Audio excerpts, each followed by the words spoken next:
Hi, my name is Mujola Olua. I welcome you to another auspicious edition of Batok with Ola. On this episode, we want to talk about insurance and insurance law in Nigeria. Insurance and insurance law in Nigeria. I think it's a fantastic topic that everyone should be interested in, and it applies to the layman, the law student, and the lawyer. I still remember, I can picture myself in the typing pool of my junior secondary school where I first met the concept of insurance for the first time, introduced by our business studies teacher. I still remember what she taught us about premium, Iberima Fides, and some other things affecting insurance. We're going to be looking at all of those things and more in this episode. So sit tight. It's going to be a long one, and I hope that you see it to the end. When you've watched this episode, please leave me comments in the comment section. Let me know what you think. Let me know what your further questions are, and let me know how this has helped or affected you. Insurance is a topic that is not that popular in Nigeria because of our terrain. Generally, we are risk averse, and then we are a bit careless with risk, I'd say, because everybody just banks on you know divine protection, which is a solid and a bankable option. But we do not take some practical steps such as insurance in Nigeria. In fact, if some types of insurance were not compulsory, like third-party car insurance, for instance, I'm sure some people will never ever dabble into insurance their whole lives, and it is a concept and a means of protecting and securing our interests now and in the future. But there are so many things attached to it. Why we shy away from it in Nigeria, and why it's not that popular. There are several companies that are trying so hard. Matter of fact, there's a company in Lagos right now that is on a campaign. A campaign that is so popular that everybody is paying attention. But I often wonder that after this campaign, what's really their turnover, like what's their return on investment? Do people really just yield because we have done this catchy, beautiful, colorful campaign? So insurance is something that a lot of people shy away from in Nigeria. There are of course other things involved, like the insurer not exercising Iberima Fides, and people concerned, or people who have experienced trying to claim an insurance and not getting value, despite the fact that they've been paying their premium and they've held onto their own side of the bargain. I think that is even a worldwide problem. There are different problems associated with insurance. People trying to fraudulently claim, and insurance companies trying to fraudulently, weave their way out of the responsibility to restore someone to restore an insured person from a position of loss. So before we jump the gun, let's look at the basics: the what, why, who, where, and when, and then we'll take it up from there. What is insurance? Insurance is a legally binding contract involving a party called the insured and another party called the insurer, whereby they come together and agree, to one party, the insurer, agrees to cover the loss of the insured party in exchange for consideration, which is called premium. So essentially, what they are saying is that party A is telling party B, oh, you have an insurable interest. That is, you have a car, you have a house, you have your life, or something, and which is prone to loss or damage. So if you pay me some amounts of money regularly at a fixed period over a certain period of time, if something actually happens to that insurable interest, I will pay you back to the tune of so and so to cover the loss or the damage that you suffer. So what are the key things that we've brought about? There must be a party called the insurer. There must be a party called the insured. There must be an insurable interest, that is something capable of being protected by insurance, something that can be affected by damage or loss and capable of being protected by the insurance, package, or by the insurer. And it must be certain, the damage expected or projected must be certain. It must be certain. And then there must be what is called premium, payment of premium.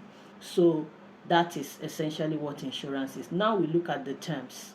So what are the emerging concepts that we should look at? Insurable interest. Insurable interest is the financial stake that you have in something that you want to insure. Let's say, for instance, you want to insure your house. Your insurable interest is the legal interest that you have in that house. You are the owner. So Your ownership is your insurable interest, so you're able to insure it. It will be different if you want to insure your neighbor's house. You do not have insurable interest in your neighbor's house because you are not the owner. So you cannot insure that house, but you can insure your own house. So in an insurance contract, there must be an insurable interest. And this is to prevent insured parties from just bringing all sorts of unnecessary and unrelated or unconnected items or interests under the insurance coverage. So you can't just say that because you're taking out an insurance with an insurance package with company A, then they should insure everything and anything. You just wake up and say, oh, my girlfriend's car, insure. Oh, my neighbor's house, insure.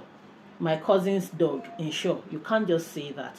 We must be able to ascertain that you have an insurable interest, that is a sufficient legal interest or legal stake, financial stake in that thing that you want to bring under the insurance coverage. So that's insurable interest. Then we have what is called premium.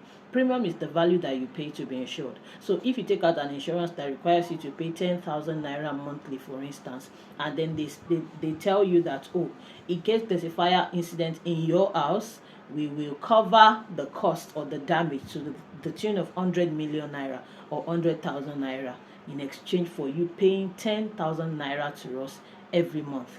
What you pay every month, that is the premium in that arrangement. So premium is the consideration that you furnish to the insurer for value.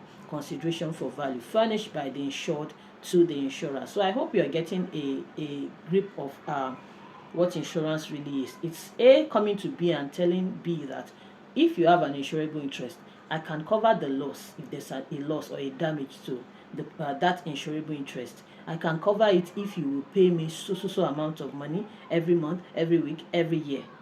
So I can cover it. So usually the amount that you're paying to the insurer is not necessarily the value that you will get from the insurer. So take it like this. A group of friends come together and say, well, let's pool funds. Let's contribute maybe 5,000 naira every month. So if a friend is having a problem or an issue, maybe a friend's phone gets lost, if we are paying 5,000 naira every month, and that's maybe a group of 5 friends, that's 5 times 5, that's 25 naira, 25,000 a month, and that's for 10 months, that's 250,000 naira. That's for 11 months, that would be 260,000 naira. So we're saying, okay, if we have 250 or 260,000 naira, we are going to, if someone's phone gets lost, we will replace the person's phone to the tune of, so the coverage we are giving is that if you want to buy a phone of 1 million naira, you definitely cannot come to us. But if you want a phone of this value, if you pay 5,000 naira every month, if your phone gets lost or damaged, then we will pay you so and so. So that is a basic layman example of what insurance really means. Insurance is very important. That's the why now, because it helps us to protect ourselves against loss. So if you have an insurance taken out already on a property or on an interest, it gives you a sense of peace and calm when something bad happens. Look at the fire incidents that happened in Hollywood, California recently, early 2005. If any of those homeowners already have an insurance taken out on their home, they take this loss with a reduced and a limited sense of grieving or sense of actual loss, because they know that the insurance company will be able to restore them, because they know that the insurance company will be able to palliate the loss. The insurance company will be able to restore them to a certain extent to status quo before the fire, because they have been paying a certain amount of premium, a certain amount of money, which is called premium, over a period of time before that incident happened. Now, for insurance, the damage expected must be foreseeable and must be certain. So you can't just do a blank insurance.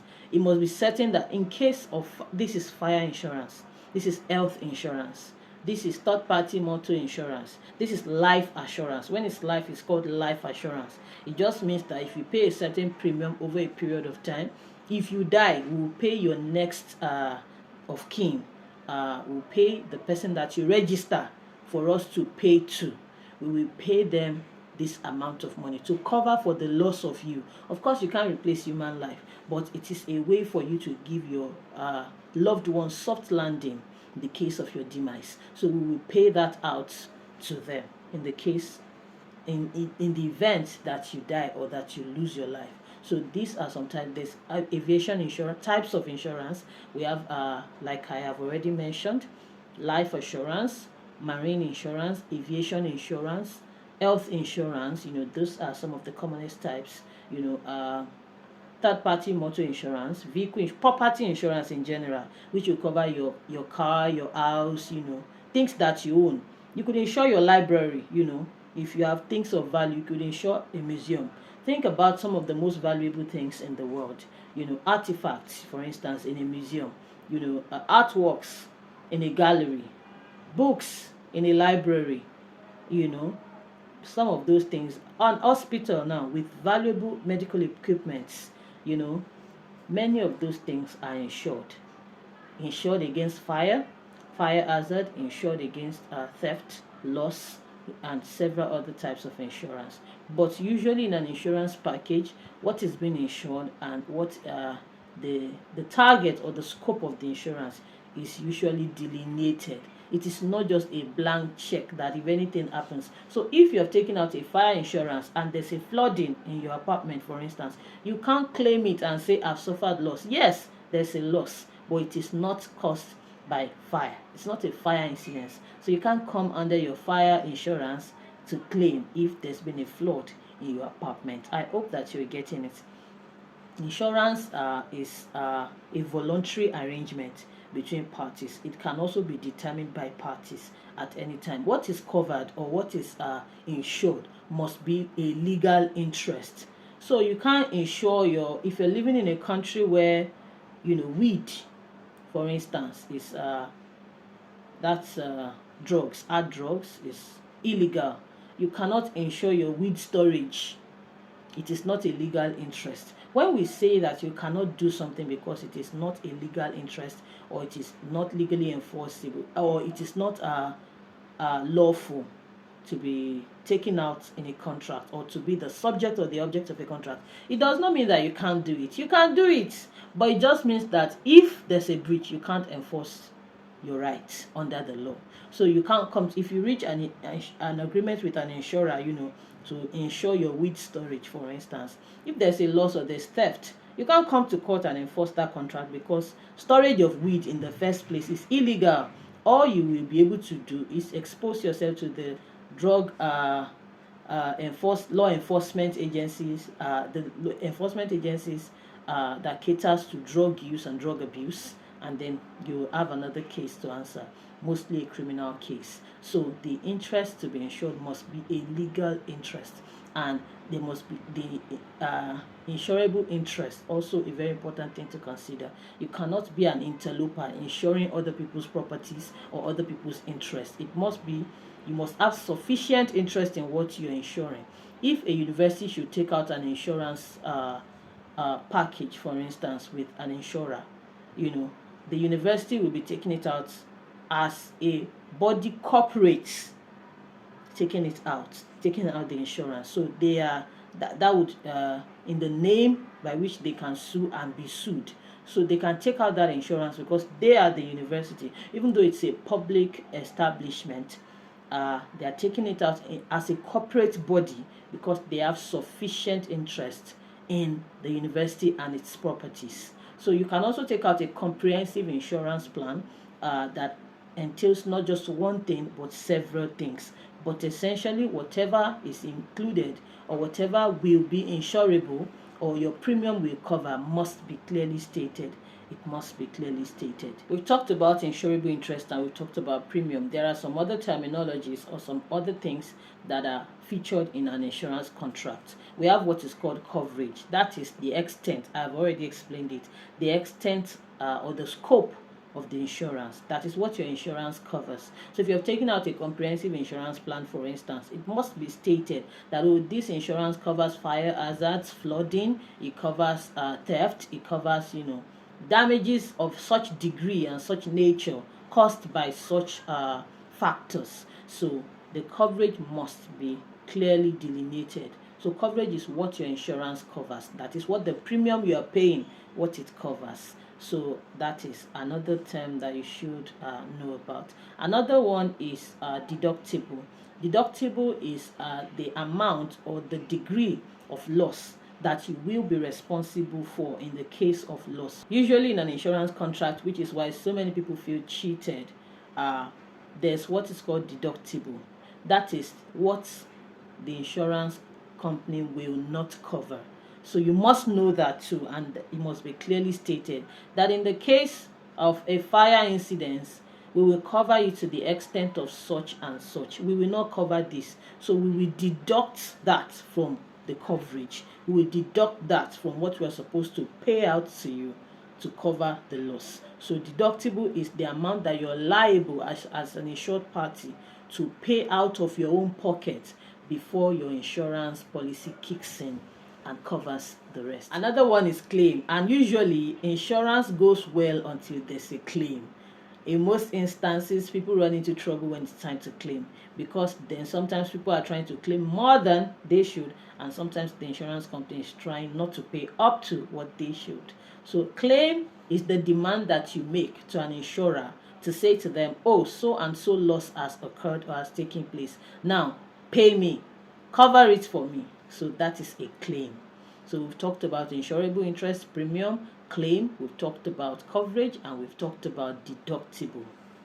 We've talked about what, we've talked about when, we've talked about why, and we've talked about where. Have we talked about where to get an insurance? With an insurance company. Most of these companies usually headhunt. They go around, marketing themselves. And even if they do not, you can always ask someone or go online and check for an insurance company, and then you can look through their package, their offerings, or ask to speak to an agent so that you understand what they cover. So then who can get an insurance, or who can take out an insurance policy? Anyone that is an adult under the law can take out an insurance policy. So once you're an adult under the law, you can take out an insurance policy for yourself. Two, your company, your employer can take out an insurance policy for you. So you may be covered by the insurance policy that your employer takes out, for their company and for their employees. For instance, if you work in a private organization or even a public establishment, health insurance is very common. Most public and many private organizations offer this. It's part of the perks of the job, health insurance. So health insurance. So usually, when you're looking for a job, you would usually look out for, or this is one of the things I usually ask my friends when they've got a new job, or when we're talking about employment generally. I ask about, is it pensionable, gratuity? We talk about HMO. That's the health insurance. That's the general name for health insurance. It is health management organization. That is the organization that is managing the insurance, the health insurance. But we just say, pension, gratuity, HMO. Then you talk about their working hours. We talk about their salary. Talk about, then I usually also ask them for their 13th month.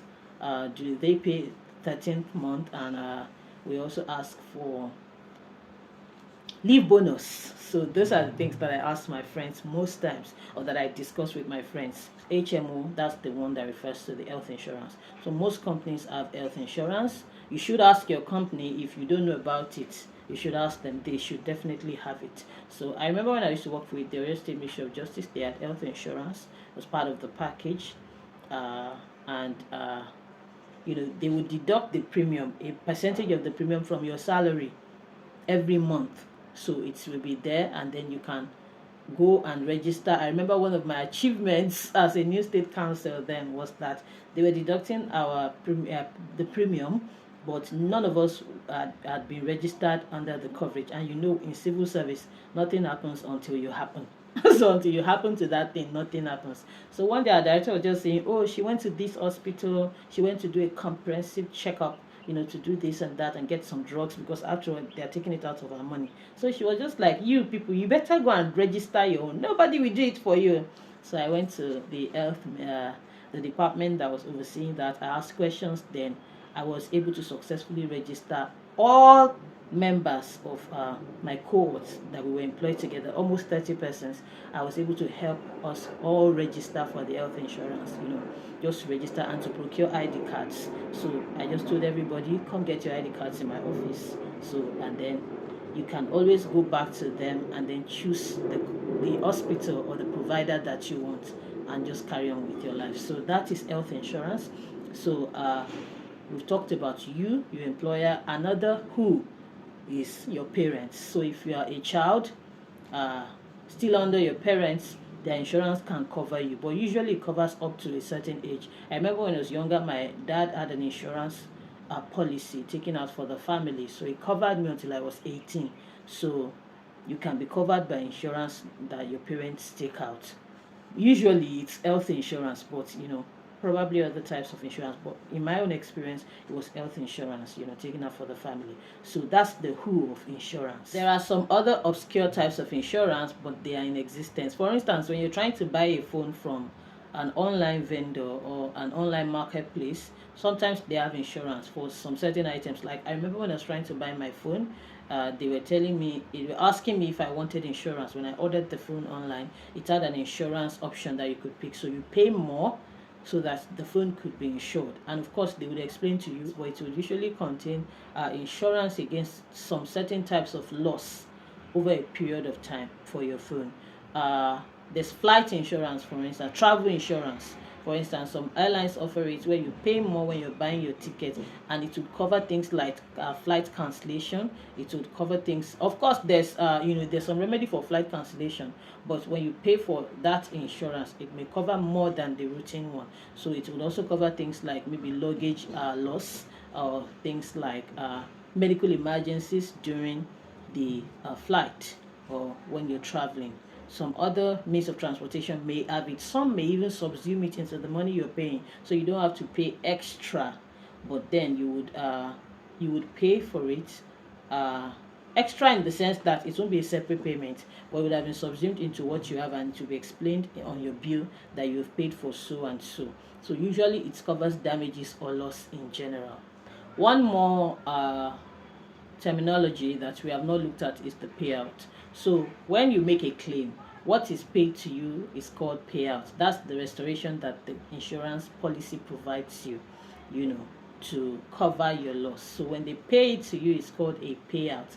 They're paying it out to you. So that is what a payout means in insurance. Now, in Nigeria, the insurance industry is governed by NICOM. That's the National Insurance Commission, NICOM, National Insurance Commission. So usually insurance companies have to be licensed by NICOM. So if you're taking out an insurance policy with a company, make sure it's a company licensed by NICOM, so that you can have redress in case something happens. So very important. Now, what are some of the reasons? I mentioned earlier that there are so many things attached to insurance, so many superstitions and so many hesitations across the world generally, not just in Nigeria. But in Nigeria, usually there's this thing that is called I would call it recklessness, really. But we hand our things, our problems, everything over to God, which is very good. I do it too. I believe in it. But there are some practical steps that God has made available for us to protect ourselves. And sometimes people just don't bother to take the steps. They just believe in. The grace of God has covered us. God will protect us. May God save us, generally. May God save us. So God will save us, but sometimes He may use an insurance company. So usually the average Nigerian would not be so welcoming to insurance, because they would also think that, am I envisaging loss? It's just like signing a prenuptial, and some people will tell you, are you expecting the marriage to break down? Making a will, are you expecting to die? So insurance too, are you expecting a loss or damage? You want to call fire into your life, you want to take fire insurance, you want fire to come and burn your property. Is that what you're expecting? So there are some of these things are attached to it. And on the flip side, there's also the issue of people who in the time past have tried to claim their insurance after paying their premium religiously, and then the insurance company came up with terms and conditions, hidden terms and conditions, generally, trying to swindle their way out of paying the making the payout, when a claim has been made, citing different reasons, or generally just trying to fault the damage and to say that they won't be responsible. So people have different types of experiences. Also, in some cases, trying to get your money out of the insurance company is like trying to get, a needle or a thread through the eye of the needle. Usually there are some terms and conditions that the average person will not understand, and that an insurance policy marketer may not communicate effectively. Other laws that govern insurance in Nigeria, apart from or other regulators apart from NICOM, is the legal regulators are also the Insurance Act. Nigeria has an Insurance Act that is functional and effective. It provides for the duties, the responsibilities of insurers, how insurance contracts are to be taken out, and what it should contain, among several other things. And of course, CAMA, that's the Company and Allied Matters Act, also governs insurance in Nigeria. Now, we talked about some important terminologies. There are some other important terminologies in insurance, such as subrogation. Subrogation means that once the insurer pays the claim, they now have a right under the law to step into your shoes as the insured party to pursue every legal remedy available against the third party that caused the loss. So they will pay, but then they can now pursue the person that caused, or the party that caused the loss, for any legal remedies available against them. Very important. So that's subrogation. Also, Iberima Fides, very important. Very important. It means utmost good faith. Utmost good faith. Iberima Fides. Utmost good faith. So that means that the insurer must exercise utmost good faith, and the insured must exercise utmost good faith with the insurer as well. So if there's been a fire incident in your property, for instance, your insured property, and if it's been caused by maybe your toddler, maybe you left a candle on and you went out, your toddler then slipped the candle into a box of clothes and everything went up in flames, you should disclose that to the insurer. So you shouldn't hide it so that you can claim in full. You must let them know that there's a contributory negligence on your part, leaving a toddler near a candle. All those things must be disclosed, because lack of full disclosure can invalidate your insurance claim. So that is also one issue that both insurers and insured parties have.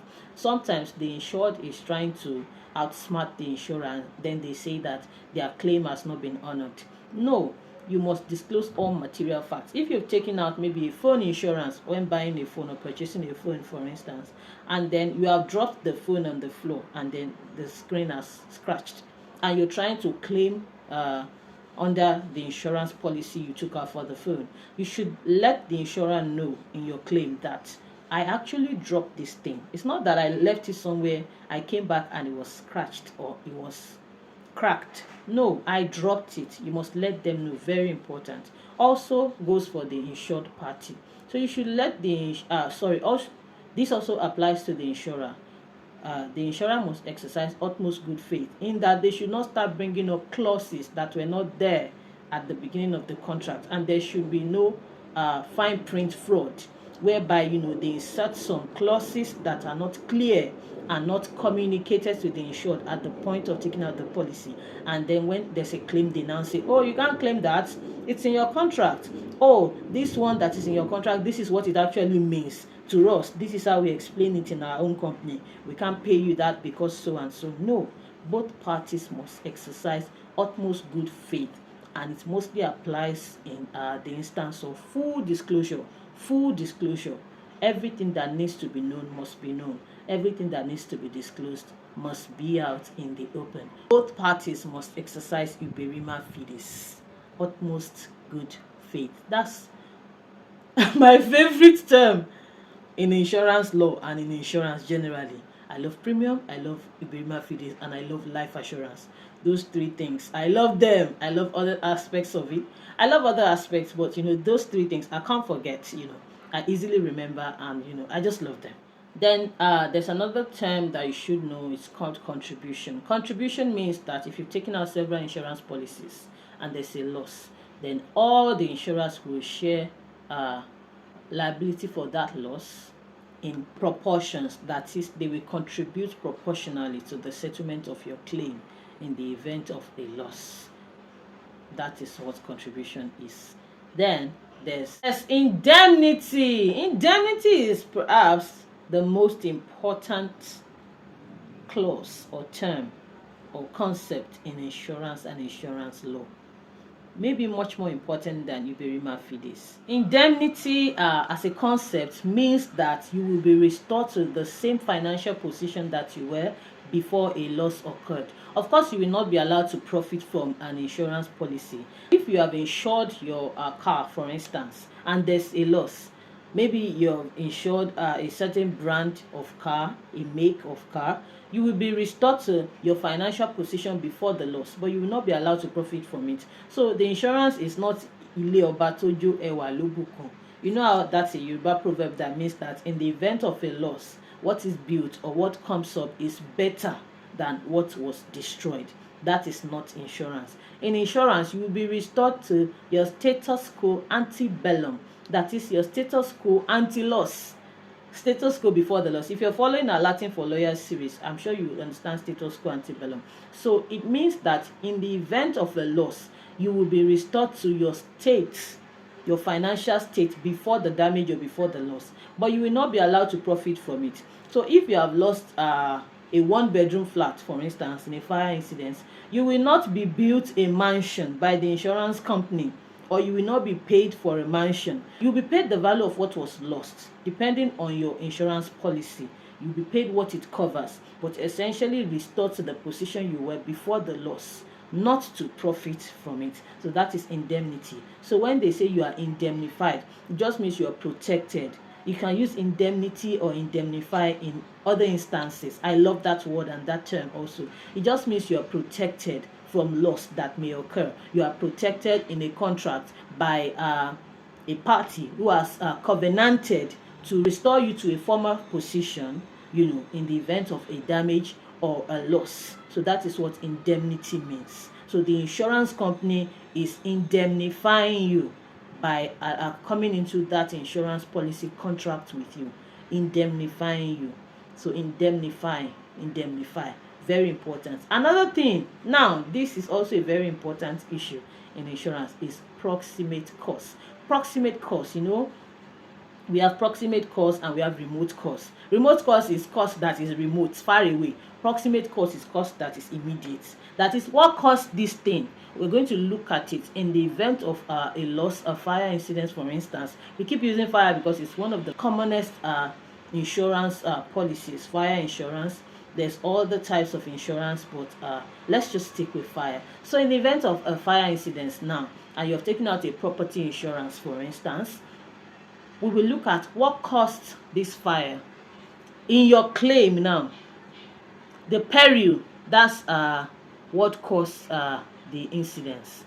Now, is it the direct cause of the damage or is it not? So if you are saying that, okay, maybe there was a spark, a plug sparked, and then the whole house came down, we're going to look at it and say that the spark of the plug, was that the cause of the fire incidents? Or would it be that you left a cigarette stub, unattended, and then it fell onto your rug, and your rug started burning,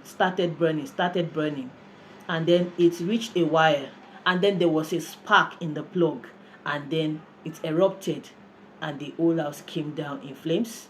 Now, the proximate cause of that incident is not the plug that sparked. It can't be, because the fire was already going on before the plug even sparked. There must always be a direct causal link between the peril and the loss suffered. If maybe when the thieves came into your house now, they did not take a specific work of art. There was a burglary indeed, but they did not take a specific work of art. They went. And then the next day, you just left your door open, you strolled out, and somebody came in and took it. Or maybe you even misplaced it. You cannot come and add that work of art to whatever you're claiming under a property insurance now, claiming there was a theft. There was a theft, but did they take that work of art? If no, that is not the proximate cause of that loss, and so you can't claim that particular loss under the insurance policy that covers loss due to theft or burglary. Now, someone might ask or wonder, what happens to the insurance premium that you pay if you never make a claim? Can you get it back? No, you can't get it back. So in our own case, like the example that I gave, when we were not using our health insurance, my director was basically like, you people better go and register. They are just deducting your money. So you can't get your money back. It goes into the pool. One thing that you must understand and never forget as far as insurance is concerned is that insurance is not a way for you to save money. It's not a savings investment situation. It is a way of transferring risk, foreseeable risk mostly. So it is a way for you to pool funds to palliate a loss. So you are not saving up money for you to be able to collect it after some time. So if you do not make claims under your premium, it goes. That is it. And that is because when you make claims as well, you will also be paid from that pool of several insured parties who are also paying premium. Because your insurer does not have money that they are not using, that they have put somewhere that, okay, we want to dole it out. That's not the situation. The situation is that they are collecting monies from A, B, C, D, so that when A has an insurance claim and B, C, D do not yet have such, they will use that money, the combinations of their premium, to pay A, to palliate A's loss. And then A will continue to pay. When it's B's turn, hopefully there will be much more money needed or necessary or required to palliate B's loss. So you don't get your premium back because you did not use it. Rather, you get your loss palliated or resolved or ameliorated, from the pool of several premiums that other people and you yourself are paying. So that's how insurance works. It's all about risks, not about savings, not about investment. You may also wonder, how do insurance companies make money? They make money by investing your funds, actually. So because if they were to wait for all of you to pay your premium, there may be a loss that arises before they have enough money. So what they do is that they do not keep the money sitting somewhere. What they do is that they invest your funds so that they can make more money and they can always have enough money to settle claims. So they invest it, and that is why we have something known as reinsurance. So insurance companies also take out an insurance policy with people or with organizations or establishments known as reinsurers. What they do is they insure insurance companies. So even your insurer is being insured. Insurers are being insured as well, and that's why we have what is called reinsurers. And insurers use your money to trade. They invest it to get more money so that they can make profit and so that they can palliate your loss easily.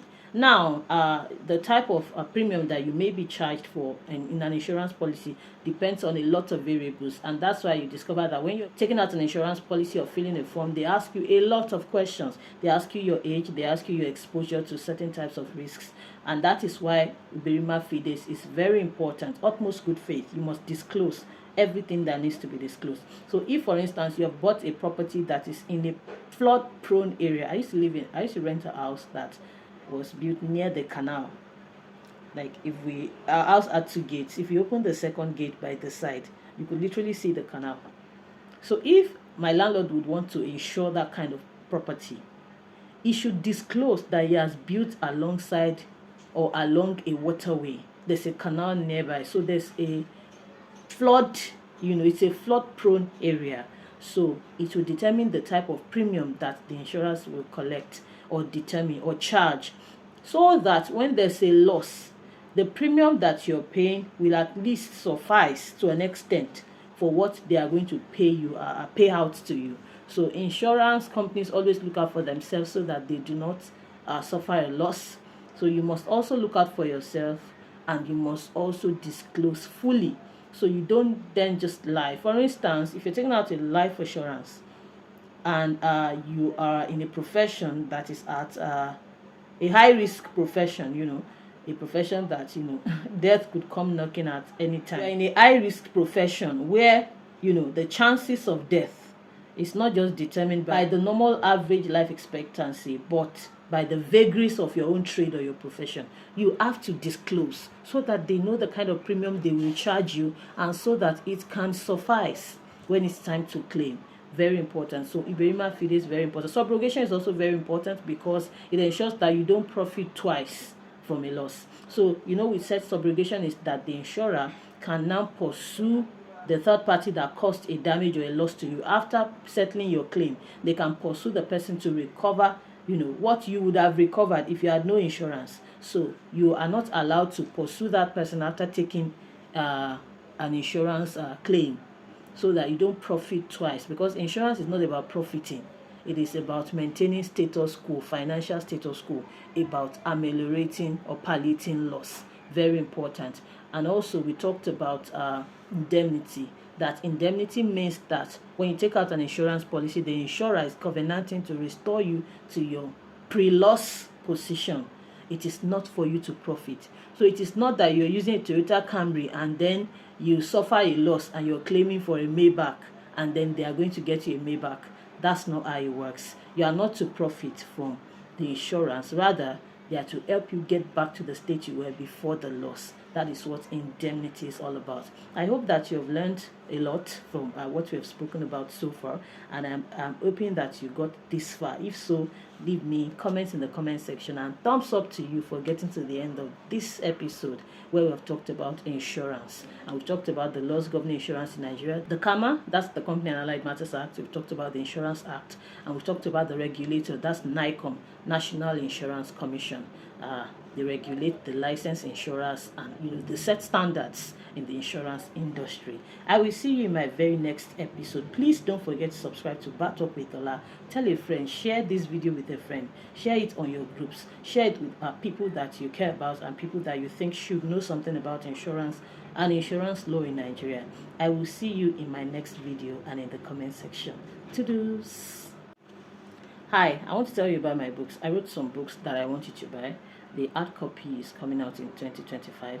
The hard copies, for some of them, coming out in 2025, but the e-copy is still available. They are published as far back as 2023. There's a collection of 10 short stories called Inchoate. Please buy it in the link in the description box. Also, there's my 3-year mediation journey reduced into writing called On Your Marks, Get Set, Mediate. It's also in the description box, the link to buy it. There are some other books. There's C'est la Vie, which is a collection of poems that I wrote. Please buy it. The link is in the description box. I love to write, and I love to share my writing with the world. I'm hoping that you are edified when reading or by reading, and I hope that you get value for your money. I will see you in my very next video. Thank you so much for buying my books. Thank you.